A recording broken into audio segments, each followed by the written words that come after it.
স্বাগতম জনাইছো news আসামৰ অন্যতা ভিডিঅ'লৈ CM ত্ৰিপুলৰ ওপৰত আহি পৰিছে এটা গুৰুত্বপূৰ্ণ আপডেট। আপোনালোকে যদি ডেছক্ৰিপশ্যনত দিয়া লিংকত ক্লিক কৰে নতুবা আপোনালোকে assampro.org বুলি সাৰ্চ কৰি ৱেবছাইটটোত সোমাই ইয়াতে আপোনালোকে দেখিবলৈ পাইছে চিএম ত্ৰিপুলে 2.0 district wise check distribution schedule 2026 অৰ্থাৎ আপোনালোকে ইয়াতে দেখিবলৈ পাইছে চিএম ত্ৰিপুলে 2.0 যিহেতু 7 ফেব্ৰুৱাৰীৰ পৰা টকা বিতৰণ কৰা হ'ব 7 ফেব্ৰুৱাৰীৰ পৰা 12 ফেব্ৰুৱাৰীৰ ভিতৰতে আপোনালোকৰ 2.0 যিহেতু টকাসমূহ বিতৰণ কৰি শেষ কৰিব তেওঁলোকে আৰু লগতে চিএম ত্ৰিপুলৰ 1.0 20 ফেব্ৰুৱাৰীৰ আগতে আপোনালোকক টকাসমূহ বা আপোনালোকক চেক বিতৰণ কৰাৰ কাৰ্যসমূহ তেওঁলোকে সমাপ্ত কৰিব 20 ফেব্ৰুৱাৰীৰ আগতে সকলোবিলাক আঁচনি টকা আপোনালোকৰ একাউণ্টত সোমাব বুলি ইতিমধ্যে চিএম ছাৰে কৈছে আৰু ইয়াতে দিয়া আছে এটা আপডেট টেন্টেটিভ ডেট ইয়াতে আপোনালোকে দেখিবলৈ পাইছে অৰ্থাৎ সম্ভাৱ্য তাৰিখসমূহ ইয়াতে দিয়া আছে কোন তাৰিখত কোন ডিস্ট্ৰিক্টত টকা বিতৰণ কৰা হ'ব ইয়াতে দেখিবলৈ পাইছে চেক ডিস্ট্ৰিবিউচন লোকেশন ইয়াত দিয়া আছে অৰ্থাৎ ইয়াতে কামৰূপত পোনপ্ৰথমে আপোনালোকৰ 7 ফেব্ৰুৱাৰী তাৰিখে টকা বিতৰণ কৰা হ'ব বুলি ইয়াতে উল্লেখ আছে ডেছক্ৰিপশ্যনত আমি লিংকটো দিছোঁ আপোনালোকে তাত ক্লিক কৰিলে সকলোবিলাক আপডেট পাই যাব আৰু লগতে ইয়াতে টেন্টেটিভ কৈছে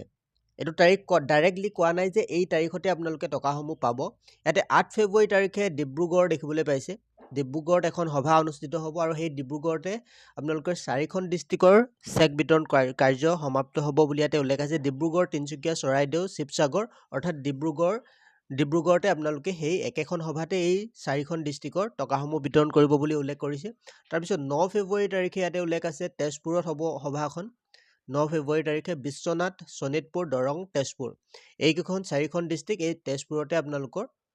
সভা অনুষ্ঠিত কৰি চেক বিতৰণ কৰা হ'ব বুলি ইয়াতে উল্লেখ আছে এইটো কথা ডাইৰেক্টলি কোৱা নাই যে এই তাৰিখতে হ'ব টেন্টেটিভ অৰ্থাৎ সম্ভাৱ্য তাৰিখসমূহ ইয়াত উল্লেখ কৰিছে তাৰপিছত যদি চাই 10 তাৰিখে তামুলপুৰত আছে সভা অনুষ্ঠিত হ'ব বাক্সা তামুলপুৰ ওদালগুৰি আৰু লগতে 11 ফেব্ৰুৱাৰীত আছে নগাঁৱত সভা অনুষ্ঠিত হ'ব নগাঁৱতে আপোনালোকে মৰিগাঁও নগাঁও হজাই এই তিনিখন ডিস্ট্ৰিক্ট একেলগে নগাঁৱতে আপোনালোকৰ চেক বিতৰণ কৰা হ'ব বুলি উল্লেখ কৰা হৈছে ইয়াতে আপোনালোকে যদি চাই টেন্টেটিভ ডেট বুলি উল্লেখ কৰা হৈছে যে এইটো ডাইৰেক্টলি কোৱা নাই এই তাৰিখতে আপোনালোকে টকাটো পাব আৰু ইয়াতে চেক বিতৰণৰ যিটো সভা অনুষ্ঠিত হ'ব কোনটো ডিস্ট্ৰিক্টত ইয়াতে উল্লেখ আছে তো এই কথা ইয়াতে মুখ্যমন্ত্ৰী ডাঙৰীয়ে যে ছুইজাৰলেণ্ডত এটা ফেচবুক লাইভ কৰিছিলে তো সেই ফেচবুক লাইভৰ যিটো ভিডিঅ' সেই ভিডিঅ'টোৱে এনেকুৱা ধৰণে তেখেতে উল্লেখ কৰিছিলে তো সেই তাৰ পৰাই এই আপডেটটো আনিছে বুলি ইয়াতে ধৰিব পাৰি অনুমান কৰিব পাৰি আপোনালোকে যদি চাই ভালদৰে সেই ফেচবুক যিটো ছুইজাৰলেণ্ডত তেখেতে যিটো ফেচবুক লাইভত কৰিছিলে 12খন আমি সভা অনুষ্ঠিত কৰিম তো চেক বিতৰণৰ কাৰণে যিহেতু 7 ফেব্ৰুৱাৰী তাৰিখে কামৰূপত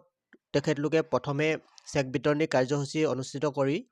কৰিব লগতে আপোনালোকে যিসকলে কৈ আছিলে আমাৰ কোনো ধৰণৰ মেছেজ অহা নাই বা কোনো ধৰণৰ মেইল অহা নাই তো আপোনালোকে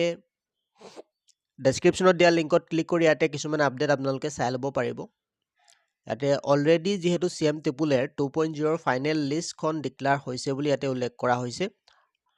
আৰু 7 ফেব্ৰুৱাৰীৰ পৰা আপোনালোকৰ টকাসমূহ বিতৰণ কৰা হ'ব আপোনালোকে যদি গুগল বা ক্ৰম ব্ৰাউজাৰত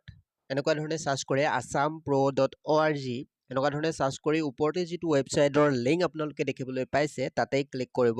তাত ক্লিক কৰাৰ লগে লগে আপোনালোকে এনেকুৱা ধৰণে পেজখন দেখিবলৈ পাব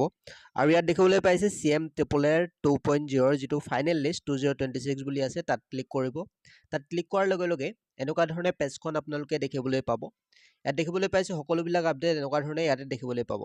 ইয়াত যদি স্ক্ৰল কৰে ইয়াতে দেখিবলৈ পাব চিএম ত্ৰিপুলৰ যিখিনি টেন্টেটিভ ডেট সম্ভাৱ্য ডেটসমূহ ইয়াতে চাবলৈ পাৰিব আৰু কিছুমান আপডেট আপোনালোকে এনেকুৱা ধৰণে সাৰ্চ কৰি চাব পাৰিব